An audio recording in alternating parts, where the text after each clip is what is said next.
Hey everyone, it's the Wanderer here, and I know it's been a while since I made a video and I apologize for that, but I picked up a new weapon a couple weeks ago and I thought I would do a brief review.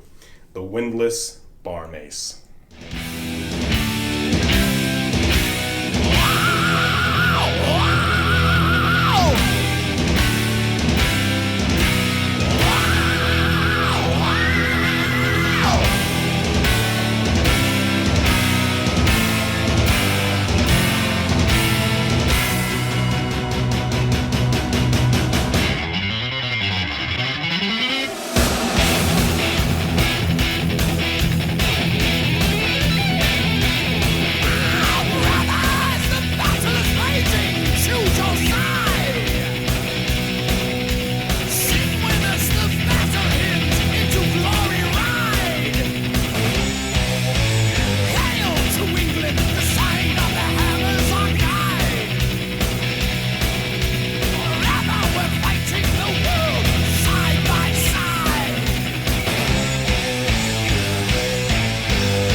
So it has been a little while since I made a video and I'm very sorry about that.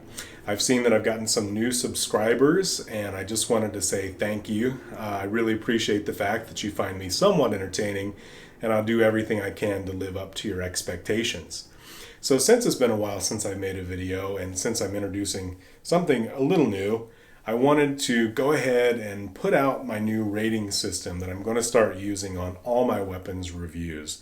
I'm going to rate the weapon out of 15. 5 points for fit and finish, 5 points for handling, and 5 points for historical accuracy.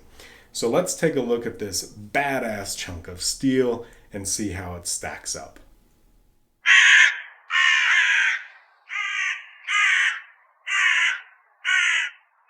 So let's talk a little bit about fit and finish. Look, this is a very simple design.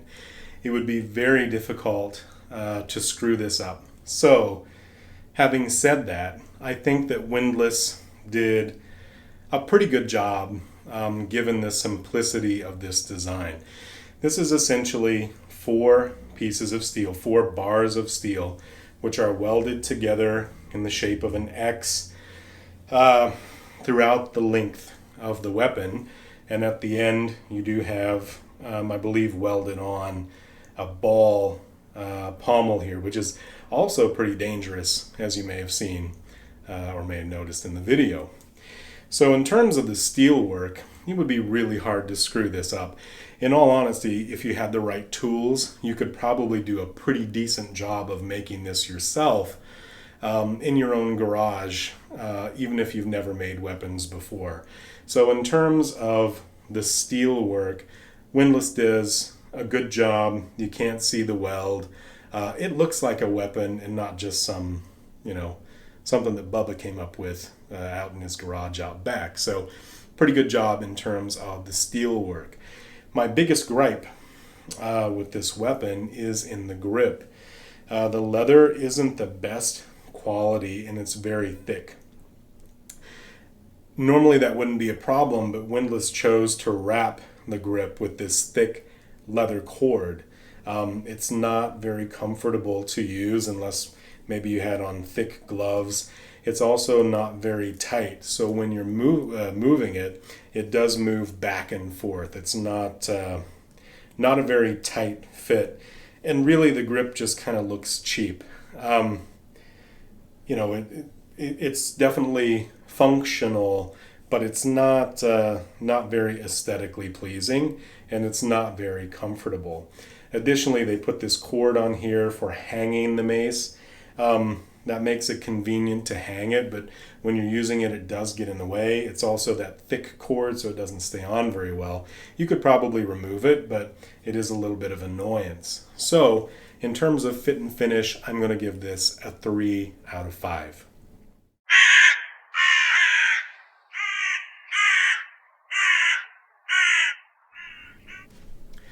So how about handling? How does something like this handle?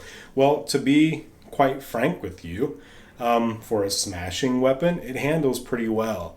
And the reason for that is because the weight in this weapon is distributed more along the entirety of the weapon than other maces that you're familiar with, where the vast majority of the weight is here on the tip, like a warhammer or perhaps a ball mace, something along those lines. It's actually fairly well balanced. Now, obviously this isn't a sword, so in terms of handling, it's hard to really say because it depends on what you're comparing it against. It's not a sword. It's not meant to be a graceful weapon or an agile weapon. It's meant to smash things. Given that fact, it handles pretty well because of that, the balance that I mentioned with the weight being distributed. Having said that, it is a very heavy weapon. It is 5 pounds, and this is only about 28.5 inches long, so that's a lot of weight concentrated in a small area.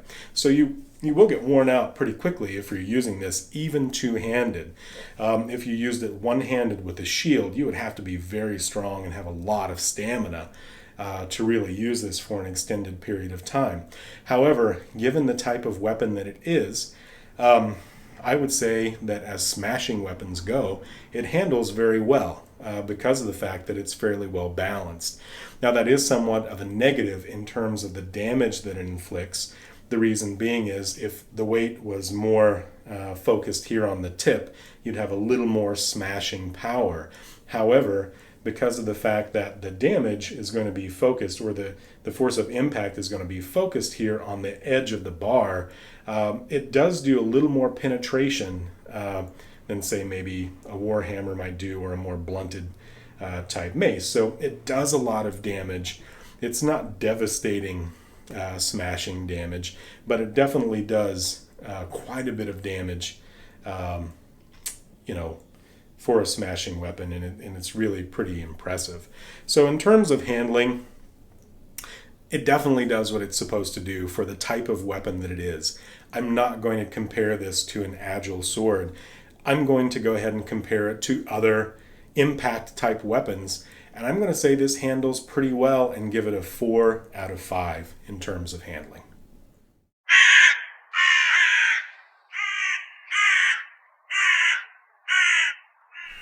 How about historical accuracy? Is this weird looking thing something that people actually used in the past? And the answer to that is yes, absolutely. I don't believe it was an incredibly common weapon. Oakeshott does talk about maces like this, and he does mention that they're primarily Italian weapons. They were very popular. Well, I shouldn't say very popular, but they were mainly popular among the Italian states. Now, Windlass states that they model this particular weapon off of an example that was found in the River Thames. I was not able to find that example, so I couldn't really compare the way that this weapon looks with the supposed original. I certainly found examples of this weapon type, and you can too. You simply Google bar mace. They don't have the grip, as with most weapons, historical weapons. Unfortunately, the leather and wood grip did rot off, and this is leather and wood, by the way. So I can't really tell what the grip looks like or what it would have looked like on an original. Additionally, there's artwork that features bar maces like this as well. So it's definitely a weapon that was used historically. It's definitely very similar looking, similar in size to historical examples that we can see. I'm going to give this a 4 out of 5 and not a 5 out of 5 for a couple reasons. 4 out of 5 is still pretty darn good. But I couldn't find the original that Windlass modeled this off of. Additionally, I have no idea what the grip would have looked like because they are rotted off in the historical examples. Certainly that happens in a lot of other weapon types as well, and you kind of have to speculate. But it would be really nice to have better historical examples to go off of in order to really say that, yeah, this is pretty spot on. I'd really like to see the original. I'd like to know the specs of the original as well.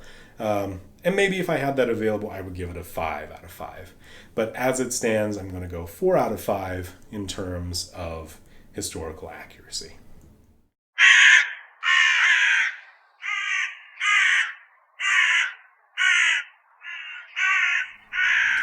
So this is definitely a badass weapon. It's very simple, but in its simplicity, it just has a mean look about it. You know, if someone breaks in your home and you come at them with 5 pounds of steel like this, unless they have a gun, I guarantee you they're going to run.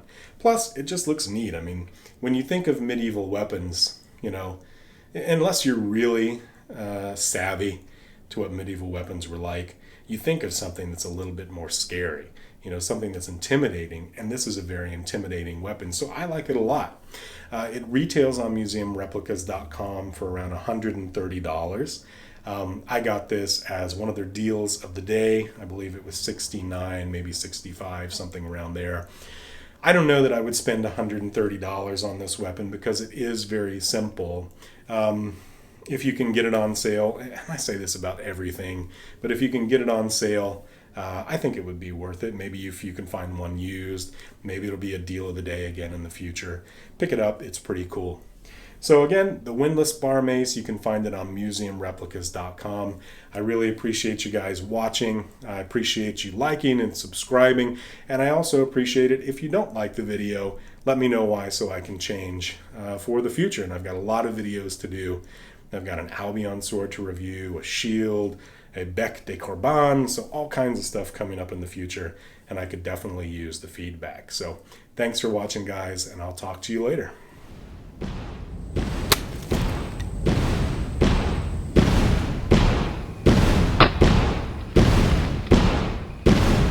From the sky into the fight, hearts full of praise, full of thunder and glory, swords in the wind, crossing the sky, lords of doom bring an end.